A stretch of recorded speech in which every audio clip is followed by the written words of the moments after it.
Hello everyone, कैसे हैं आप सभी। वीएस क्लासेस में आपका स्वागत है। आज हम बात करने वाले हैं वृद्धि और विकास के सिद्धांत के बारे में।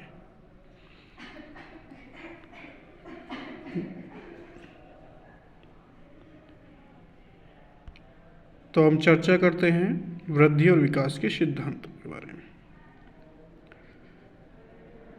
वृद्धि और विकास की प्रक्रिया द्वारा किसी व्यक्ति में लाया गया परिवर्तन कुछ अच्छी तरह से परिभाषित सिद्धांतों का पालन करते हैं। इन्हें वृद्धि और विकास के सिद्धांत के रूप में जाना जाता है। इन सिद्धांतों का वर्णन नीचे किया जा सकता है। नंबर 1, सात्य का सिद्धांत। विकास निरंतरता का अनुसरण करता है। यह गर्भ से कब्र तक चलता है और कभी नहीं रुकता। एक व्यक्ति अपने जीवन की शुरुआत एक छोटी कोशिश से करता है, एक छोटी कोशिका से करता है और इन विभिन्न आयामों में विकास की एक सत्य धारा के माध्यम से अपने शरीर, मन और अपने व्यक्तित्व के अन्य पहलुओं का विकास करता है। नंबर 2, वृद्धि और विकास की दर एक समान नहीं है। यद्यपि विकास निरंतरता का अनुसरण करता है, फिर भी वृद्धि और विकास की दर हर समय स्थिर और एक समान नहीं होती है। यह जीवन के शुरुआती वर्षों में अधिक तेज़ी से आगे बढ़ता है, लेकिन बचपन के बाद के वर्षों में कम हो जाता है। फिर यौवन की शुरुआत में वृद्धि और विकास की गति में अचानक वृद्धि होती है, लेकिन यह लंबे समय तक बनी नहीं रहती है। इसलिए किसी भी स्तर पर वृद्धि और विकास की दर स्थिर नहीं होती है। यह रुक रुक कर होता है और शुरू होता है। आगे बात करेंगे पैटर्न की एकरूपता। यद्यपि विकास एक समान दर से आगे नहीं बढ़ता है और व्यक्तिगत अंतर को दर्शाता है, फिर भी यह पैटर्न के एक निश्चित अनुक्रम का अनुसरण करता है और एक प्रजाति की संतानों में कुछ हद तक एक समान होता है। उदाहरण के लिए, सभी बच्चों में मोटर विकास और भाषा विकास एक निश्चित अनुक्रम का अनुसरण करता हुआ प्रतीत होता है। बात करते हैं सामान्य से विशिष्ट प्रक्रियाओं तक विकास आए। बच्चों के विकास के सभी चरणों में सामान्य गतिविधि विशिष्ट गतिविधियों से पहले होती है। उसकी प्रक्रियाएं सामान्य प्रकार की होती हैं इससे पहले कि वे विशिष्ट प्रक्रियाएं बन जाएं। ठीक उसी तरह जब एक नवजात शिशु रोता है तो पूरा शरीर इसमें शामिल होता है। विकास के साथ रोना स्वर, रज्जु, आँखों आदि तक ही सीमित रहता है।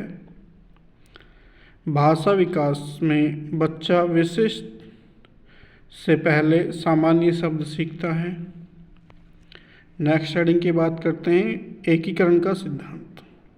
जबकि यह सच है कि विकास सामान्य से विशिष्ट या संपूर्ण से भागों की ओर बढ़ता है,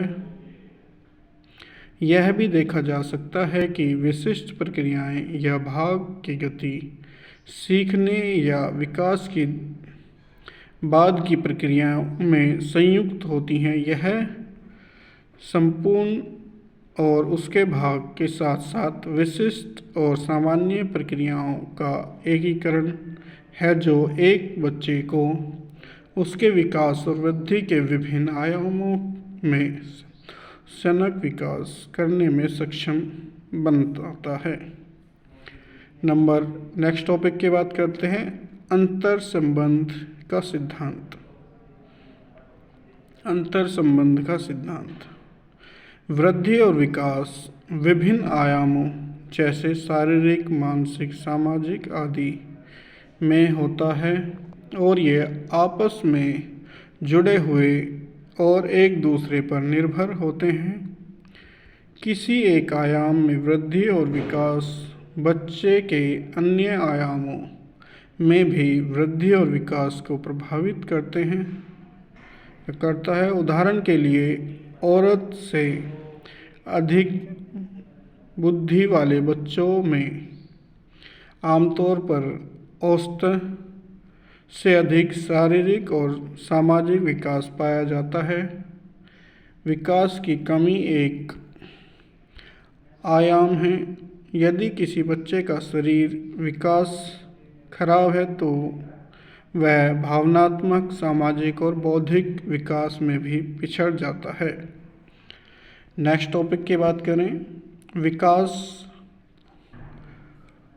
पूर्वानुमान योग्य है।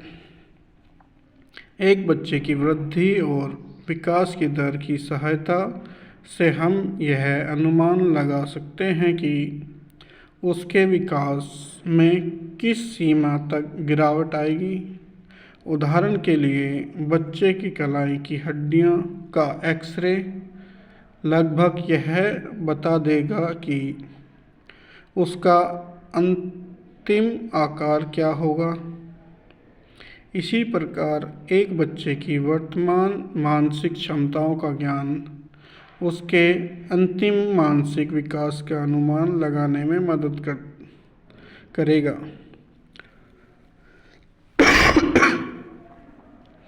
नेक्स्ट हेडिंग की बात करते हैं, विकासात्मक दिशा का सिद्धांत। कुप्पुस्वामी ने इस सिद्धांत पर प्रकाश डाला है कि विकास की दिशा के बारे में दो विशिष्ट तथ्य बताए हैं। उनका कहना है कि विकास सिरदुम के साथ साथ सीमपस्थ हस्तांतरणीय भी होता है। सिरदुम विकास के सिद्धांत के अनुसार विकास धैर्य अक्ष की दिशा में आगे बढ़ता है। पहले बच्चा अपने सिर और बाहों पर नियंत्रण प्राप्त करता है और फिर अपने पैर पर, जिस पर वह खड़ा हो सकता है।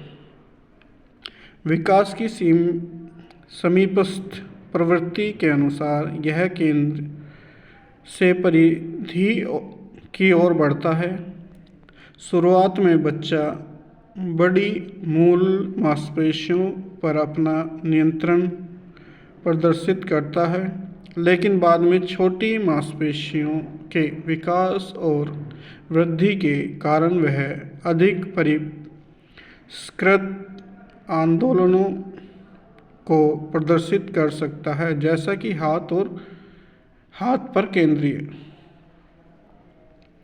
नेक्स्ट की बात करें, विकास सर्पिल है न कि रेखीय। बच्चा विकास की पथ पर निरंतर या स्थिर गति से सीधे आगे नहीं बढ़ता। दरअसल वह एक खास अवधि में प्रगति करता है, लेकिन अपने विकास को मजबूत करने के लिए अगले अवधि में आराम करता है। इसलिए आगे बढ़ते हुए वह पीछे मुड़ता है और फिर सर्पिल की तरह आगे बढ़ता है। जिस तरह डिजाइन में दिखाया गया है आपको, बच्चा किस किस तरह से अपने ग्रोथ करता है। डेवलपमेंट ऑफ स्प्रिट 5.1 में दिखाया गया चित्र में। आगे बात करते हैं, वृद्धि एवं विकास आनुवंशिकता एवं पर्यावरण का संयुक्त उत्पादन है। अपने विकास और वृद्धि के किसी भी चरण में बच्चा आनुवंशिकता और पर्यावरण का संयुक्त उत्पादन होता है। आनुवंशिकता और पर्यावरण की ताकतें हर समय किसी भी आयाम में उसके विकास और वृद्धि को प्रत्यक्ष या अप्रत्यक्ष रूप से प्रभावित करती हैं। नेक्स्ट है, वृद्धि एवं विकास की असमान गति का सिद्धांत। वृद्धि और विकास की निरंतर होता है, वृद्धि और विकास निरंतर होता है, फिर भी विकास की दर एक समान नहीं होती। प्रारंभिक अवस्था में यह तीव्र होता है और शैशवावस्था के बाद के वर्षों में धीमा हो जाता है तथा यौवन की अवस्था में वृद्धि और विकास में अचानक वृद्धि होती है।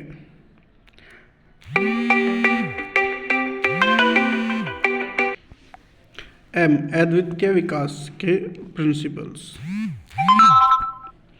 सभी बच्चे चलने से पहले बैठना, रेंगना और खड़े होना सीखते हैं, लेकिन हर बच्चे के लिए इन गतिविधियों को करने का समय या उम्र अलग अलग होती है। नेक्स्ट हेडिंग की बात करें, परिपक्वता और सीखने की परस्पर क्रिया का सिद्धांत।